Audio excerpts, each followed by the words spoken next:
প্রধানমন্ত্রী তারেক রহমানের সাম্প্রতিক সফরে চীনের সঙ্গে কাঁঠাল রপ্তানির বিষয়ে একটি সমঝোতা স্মারক সই করেছে বাংলাদেশ।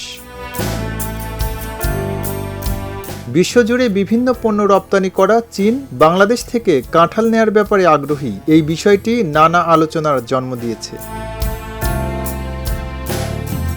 বিশ্বব্যাপী কাঁঠালের বাজার এখন প্রায় ৩৭ কোটি মার্কিন ডলারের। সাম্প্রতিক বছরগুলোতে মাংসের বিকল্প স্বাস্থ্যকর খাবার হিসেবে জনপ্রিয় হয়ে ওঠায় বিশ্বজুড়ে এই ফলের বাণিজ্য দ্রুত বৃদ্ধি পাচ্ছে। ২০১২ সালে বিশ্বব্যাপী কাঁঠাল রপ্তানি যেখানে ২০০ কোটি ডলার ছিল, তা বৃদ্ধি পেয়ে বর্তমানে ৩৭ কোটি ডলারে পৌঁছেছে। কাঁঠাল উৎপাদনে শীর্ষে রয়েছে ভারত এবং এরপরেই দ্বিতীয় অবস্থানে রয়েছে বাংলাদেশ। বিশ্ববাজারে কাঁঠাল ও কাঁঠালজাত পণ্য যেমন চিপস, আচার, ফ্রেশ কাট রপ্তানিতে এগিয়ে রয়েছে ভিয়েতনাম, থাইল্যান্ড ও নেদারল্যান্ডস। বাংলাদেশও বিশ্বের প্রায় ৩০টি দেশে, বিশেষ করে মধ্যপ্রাচ্য ও ইউরোপে কাঁঠাল এবং এর তৈরি পণ্য রপ্তানি করছে।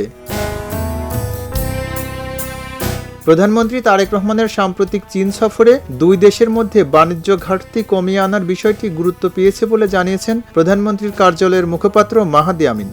দীর্ঘমেয়াদী অংশীদারিত্বের একটা প্রসার, যেটা মূল ভিত্তি হবে কৌশল, এবং অবশ্যই আমরা এর মাধ্যমে উন্নয়ন, অগ্রযাত্রা, বাণিজ্য, বিনিয়োগ, কর্মসংস্থান সহ বিভিন্ন বিষয় যা আছে দ্বিপাক্ষিক সম্পর্কের ক্ষেত্রে, বহুপাক্ষিক সম্পর্কের ক্ষেত্রে, ইন্টারন্যাশনাল লেভেলে, সেগুলি নিয়ে ইনশাআল্লাহ একযোগে কাজ করব। এর মধ্য দিয়ে বাংলাদেশ থেকে চীনের কাঁঠাল রপ্তানির প্রক্রিয়া আনুষ্ঠানিক অনুমোদনের পর্যায়ে পৌঁছেছে বলে মনে করেন কৃষি অর্থনীতিবিদ এবং কৃষি পণ্য রপ্তানি খাত সংশ্লিষ্টরা। মধ্যপ্রাচ্য ও ইউরোপের পর চীনে কাঁঠাল রপ্তানি হলে নতুন দিগন্ত উন্মোচিত হবে।